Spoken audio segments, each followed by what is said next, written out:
Pada kesempatan kali ini, kami akan mempresentasikan mengenai metabolisme lipid dan biosintesis lipid.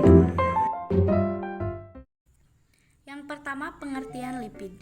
Lipid adalah senyawa organik yang diperoleh dari proses hidrogenasi endotermal rangkaian hidrokarbon.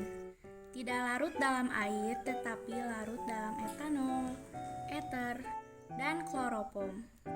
Lipid ini bersifat amfipilik, yang artinya lipid mampu membentuk struktur seperti vesikel, lifosom, atau membran lain dalam lingkungan basah. Lipid dapat dibagi ke dalam 8 kategori, yaitu asli lemak, gliserolipid, gliserofosfolipid, sphingolipid, sakrolipid, dan poliketida yang diturunkan dari kondensasi subsatuan ketoasil, serta lipid sterol dan lipid prenol yang diturunkan dari kondensasi subsatuan isoprena.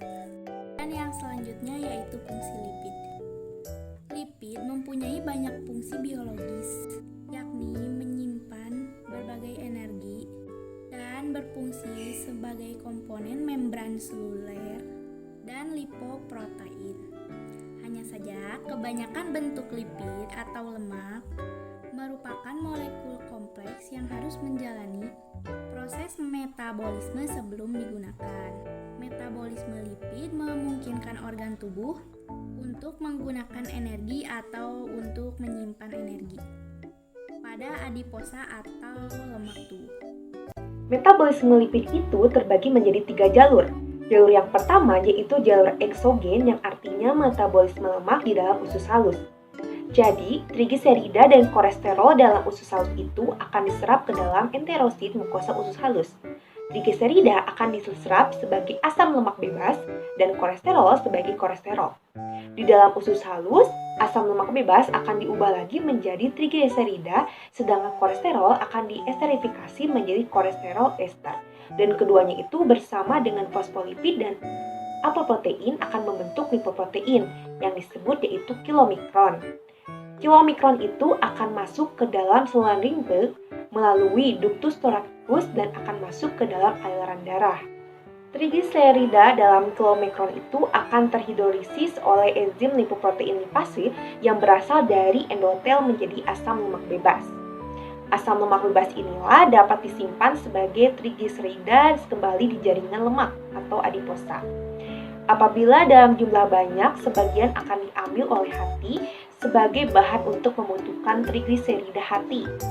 Kilomikron yang sudah kehilangan sebagian trigliserida itu akan menjadi kilomikron remnant yang mengandung kolesterol ester dan akan dibawa ke hati. Nah, kilomikron remnant itu suatu kilomikron yang mengandung kolesterol namun hanya sedikit trigliserida.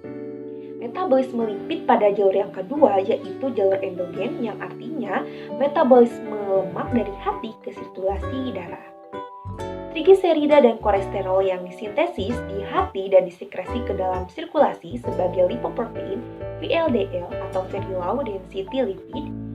Apoprotein yang terkandung dalam VLDL itu adalah apoprotein B100. Dalam sirkulasi, trigliserida dalam VLDL akan dihidrolisis oleh enzim lipoprotein lipase dan VLDL akan berubah menjadi IDL atau intermediate density lipid yang juga mengalami hidrolisis menjadi LDL atau low density lipid. Sebagian dari VLDL, IDL, dan LDL akan menyangkut kolesterol ester dan kembali ke hati. Nah, LDL itu adalah lipoprotein yang paling banyak di kolesterol. Sebagian kolesterol yang ada di LDL akan dibawa ke hati dan jaringan stereogenik sebagai kelenjar adrenal, testis, dan ovarium. Sebagian dari kolesterol LDL akan mengalami oksidasi dan ditangkap oleh reseptor Scavenger atau SRA di makrofag yang akan menjadi sel busa atau foam cell. Makin banyak kadar kolesterol LDL dalam plasma, makin banyak mengalami oksidasi dan ditangkap oleh makrofag. Jumlah kolesterol yang akan teroksidasi tergantung dari kadar kolesterol di dalam LDL. Oksidasi itu dipengaruhi oleh beberapa hal. Yang pertama, apabila kadar LDL-nya itu tinggi, maka makrofag itu akan leluasa memakan LDL tersebut. Dan makrofag itu kan akan menjadi sel busa atau foam cell yang menjadi biang kerok penyebab aterosklerosis. Ya, jadi sel busa itu akan mengendap sehingga terjadi pengerasan pembuluh darah. Yang kedua, pada kadar HDL-nya tinggi yang bersifat antioksidan, maka otomatis akan mengambil kolesterol dan mengembalikan ke hepat. Sehingga kolesterol tersebut itu tidak akan dimakan oleh makrofag. Dan kadar HDL ini itu termasuk baik untuk tubuh kita. Jadi untuk jalur endogen ini yang baik itu adalah kadar HDL. Jalur metabolisme lipid yang ketiga yaitu jalur reverse cholesterol transport. Jadi HDL itu dilepaskan sebagai partikel miskin kolesterol yang mengandung apoprotein A, C, dan E atau disebut HDL nascent. HDL nascent ini berasal dari usus halus dan hati yang mempunyai bentuk gepeng dan mengandung ApoA1. HDL nascent ini itu kan mendekati makrofag untuk mengambil kolesterol yang disimpan di makrofag nih.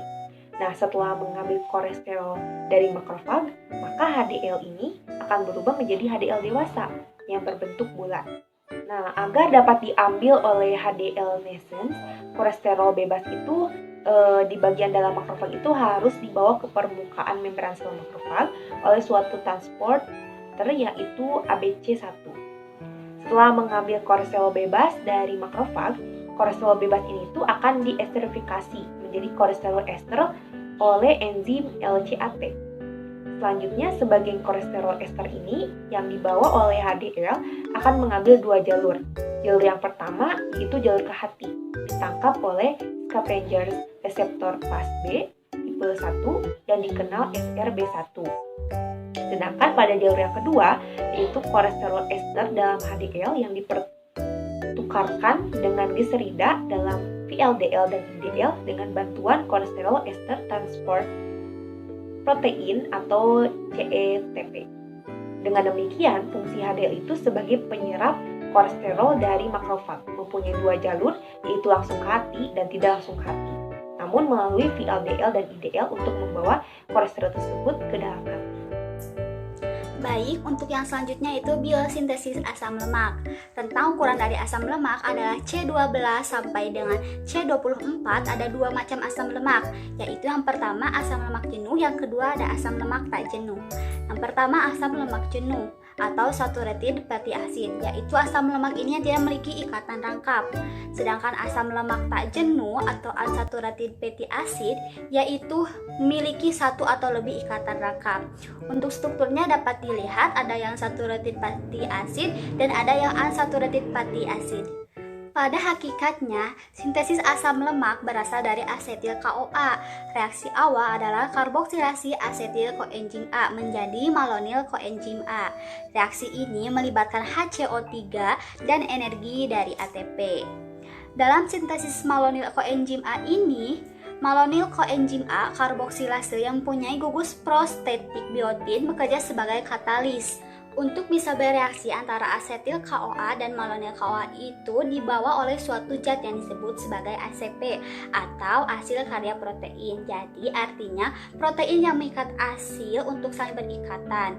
Ini adalah reaksinya, misalnya biosintesis atau di sini contohnya palmitat, dimulai dari asil CoA, kemudian asil CoA ini akan diserang oleh molekul dari malonyl CoA. Dapat dilihat reaksinya di sebelah kanan, kemudian akan bertambah panjang sehingga diperoleh terakhirnya adalah butiril ACP. Butiril ACP ini nantinya akan menyerang asetil CoA berikutnya dan akan bertambah panjang secara terus-menerus. Baik, untuk yang selanjutnya yaitu asetil CoA. Asetil CoA ini akan dikarboksilasi, lalu pemindahan gugus karboksilat pada asetil CoA ini akan menghasilkan perpanjangan rantai atom C. Lalu perputaran pertama yang akan menghasilkan pembentukan asetil ACP dan malonyl ACP, asetoasi ACP, 3-hidroksibutiril ACP, dan krotonil ACP. Lalu akan terjadi perputaran kedua yang akan menghasilkan reaksi butiril ACP dan malonil ACP dan hidrolisis asil ACP dan akan menghasilkan asam lemak dan ACP. Baik, selanjutnya adalah biosintesis trigliserida. Triasylgliserol atau trigliserida merupakan lipida cadangan yang dapat disintesis secara aktif dalam jaringan sel hewan dan tumbuhan, terutama di dalam sel lemak dan sel hati hewan mamalia. Senyawa awal untuk biosintesis trigliserida ini adalah dengan gliserol 3-fosfat dan senyawa koenzim A asetil asam lemak. Berikut pembentukan gliserol 3-fosfat. Pembentukannya berawal dari senyawa dihidroaseton fosfat yang dikatalis dengan enzim gliserol 3-fosfat dehidrogenase yang dibantu dengan NADH atau NAD+ yang akan menghasilkan gliserol 3-fosfat. Selanjutnya, pembentukan triasylgliserol. Setelah terbentuknya senyawa gliserol 3-fosfat yang dihasilkan oleh dihidroksi aseton fosfat, kemudian dilanjutkan pembentukan triasylgliserol yang terdiri dari 4 reaksi. Pada tahap pertama dan kedua, yang terjadi dalam reaksi ini adalah proses asilasi gugus hidroksil dari gliserol 3-fosfat. Tahap reaksi pertama menghasilkan asam isofosfat. Reaksi ini dikatalis oleh enzim gliserol fosfat asil transferase. Dalam reaksi ini, gugus alsil asam lemak pada koenzim A, hasil asam lemak dipindahkan ke gugus hidroksil pada gliserol 3-fosfat secara bertahap. Sampai pada tahap reaksi yang kedua. Reaksi yang kedua ini juga dikatalis oleh enzim gliserol asil transferase. Sehingga di tahap reaksi kedua menghasilkan fosfatidat. Kemudian, pada tahap reaksi ketiga biosintesis trigliserol, asam fosfatidat dihidrolisis dengan enzim fosfatidat fosfatase untuk melepas gugus fosfat pada senyawa fosfatidat, sehingga dihasilkan senyawa diasylgliserol. Kemudian, pada tahap reaksi terakhir, diasylgliserol bereaksi dengan koenzim A asil asam lemak dan dikatalis oleh enzim diasylgliserol asil transferase menghasilkan triasylgliserol. Sehingga keseluruhan tahap reaksi pembentukan trigliserida dapat dituliskan sebagai berikut yang telah dijelaskan tadi. Fosfolipid atau fosfogliserida merupakan asam lemak yang terikat kovalen dengan fosfat. Struktur fosfolipid dalam membran sel adalah amfibolit, yaitu satu bagian molekul bermuatan dan bagiannya lain tidak bermuatan. Area hidrofilik yang berisi fosfat dan hidrofobik yang berisi asam lemak disebut kepala dan ekor. Biosintesis fosfolipid dimulai dari reduksi dihidroksi aseton fosfat. Aseton fosfat merupakan senyawa antara glikolisis menjadi gliseraldehid 3-fosfat ataupun G3P. Dua molekul asil ACV mentransfer gugus asam lemak ke dalam G3P akan menghasilkan asam fosfatidat. Reaksi ini dikatalis gliseraldehid 3-fosfat asil transferase. Asam fosfatidat merupakan fosfolipid pertama yang dihasilkan. Asam fosfatidat diproses lagi menjadi derivat fosfolipid lainnya, misalnya fosfatidilserin, fosfatidiletonamin, dan kardiolipid.